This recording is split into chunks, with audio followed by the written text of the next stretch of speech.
Tabata, let me tell ya, I am liking what I'm seeing. I got a few questions here and there, and maybe a worry or two, but overall, I'm loving it, dog. Zenon is doing a mad thing, and you are as well, because you know you're writing him. I'm just hyped up and I'm excited, dog. That's why I got this energy going right now. Zenon is steadily staying the character that I need him to be, so I gotta be hyped, I gotta be excited. But let's dive into this chapter, why don't we? Really quick though, if you're enjoying the Black Clover content, you know, as always, make sure to hit this video up with a like and a comment, and if you're down there already, might as well subscribe with notifications on too. Alright, let's go. So this chapter, chapter 307, entitled The Heart of a Devil, picks up exactly where the last one left off. We have Zenon making a deal with Beelzebub for more power, and the deal that he makes is... dude, it just proves that Zenon is willing to do anything to win. He is willing to do anything to succeed and have the Spade Kingdom survive. He says to Beelzebub that he wants his heart. Not like that, bro, but like, you know, because if he gets the heart, he gets more power. And in response to this ask, Beelzebub chuckles a little bit. And then he says, "The heart, you say? What are you willing to offer in exchange?" Now, I'm wondering, is he laughing just because, you know, he's like a devil and he's evil and all that? Or is he laughing because he, like, knew that this was coming? He knew that Zenon would be going this far. I'd like to, you know, for headcanon's sake, I'm gonna go with the second option, because I think that just makes Beelzebub a little bit more interesting, gives him a little bit more something. I will say, to continue on talking about Beelzebub, there is one thing that I'm a little bit disappointed about with this chapter, and that's that we didn't really get much from this devil. I would have really liked if basically half of the chapter was just a conversation between Zenon and Beelzebub. Because, like, the name of Zenon's devil, and basically just his devil in general, has been such a big mystery for such a long time. So I would have kind of liked a little bit more than this tiny snippet of a conversation that we got. But what we did get was really cool. Like Zenon's response to Beelzebub's question. He tells him, "My everything. That's what I'm willing to give you." And he follows that up by saying, "As per our contract, provided the Spade Kingdom survives, my soul is yours." And Beelzebub says, "Sure, I accept. Take my heart and become a monster. No, a devil." A little bit of Broly. But to get back to Black Clover, man, it's insane, sort of, the lengths that Zenon is willing to go, but at the same time, it's also, like, completely understandable. I don't want to say completely understandable because, I don't know, bro, giving up your soul, that's a mad thing. But, like, I get why he's doing it. It's because, like, if he doesn't do this, if he doesn't do everything within his power, and even the power that, you know, like, kind of isn't even his, but if he doesn't do everything that he can to ensure the Spade Kingdom's survival and victory, Alan's death was kinda in vain. I'm sure, at least in his eyes. And I mean, just to back that point up, the chapter flashes an image of Alan before we get back to Zenon and him transforming. And speaking of transforming, dog, once that process is said and done, and we get the actual transformation, whoo!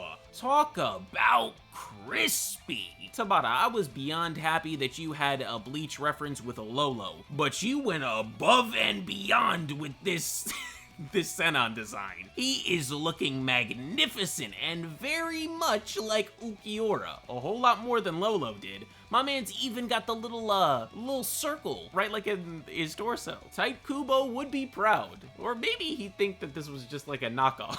I don't know. Back to this form, dog. And before we comment on the power, I just want to talk a little bit more about the actual design. I think this, without a shadow of a doubt, is like the most terrifying and menacing looking devil form we've seen in Black Clover. I mean, he's not even technically a devil, but he's more terrifying than any devil that we've seen prior, in my opinion. Big thanks, by the way, to Rookser9, who allowed me to use their coloring of Zenon for the thumbnail. I feel like this coloring, bro, it just accentuates just the rawness, and again, the menacingness and the terrifyingness. I don't even know if those two words are actual words, but I'ma use them. It just accentuates all that. But onto his power, which is just as insane as his form. Yuno makes a comment about the sensation coming from Zenon and says that it's just like Him being Zagrid, or Zagrid, I don't know exactly how you say his name, but that dude from the ending of the Elf arc. You know, that guy where it took Licht, the first Wizard King, Yami, Asta, Sekrai, where it took a whole bunch of mofos to even take him down? You're telling me Zenon got that type of power? And Zenon just had to flex on Yuno and Longris after he transformed and saw the looks on their faces. He had to say that after obtaining the heart of a devil, his strength is now beyond overwhelming. But Yuno doesn't stay in shock for long. He's got to get busy, so he throws away the bow and whips out the giant axe thing. He must have heard me in the previous video when I was saying that that was my favorite weapon. Or was that 2 videos ago? I don't even know. It was a while. But he gets that thing out and he starts charging at Zenon, but it does not go well for him. The chapter doesn't make it clear how close Yuno gets to Zenon, but in my head, I'm thinking he barely even makes it an inch. Because after he whips out the axe and Zenon just stares at him, Yuno is instantly engulfed in one of those spatial magic cubes, and then a bunch of bones just protrude into the cube, and my boy proceeds to get violated. It is bad. To be fair, he does like knock away a few of the bones, cuts a few of them down, but it's just too much for him. And on top of that, on top of being absolutely overwhelmed, overrun, Zenon starts talking ish. And he comments on the attack that Yuno landed on him with the bow. He says, "Your arrow from earlier? In order to avoid killing your comrade, you missed my heart. If you had aimed at my heart, killing your comrade, you would have won." Tough. That's cold, that's raw, and that's just, bro, again, that's a violation. He is getting told essentially by himself that if you were like me, if you were willing to go the extra mile, if you were a better you would have won. But you ain't like me. You've fallen short. That's insane. Zenon been kicking you up and down the street like an open used can, verbally and physically. It's just unfortunate. And what's even more unfortunate is that Yuno is now actually down for the count.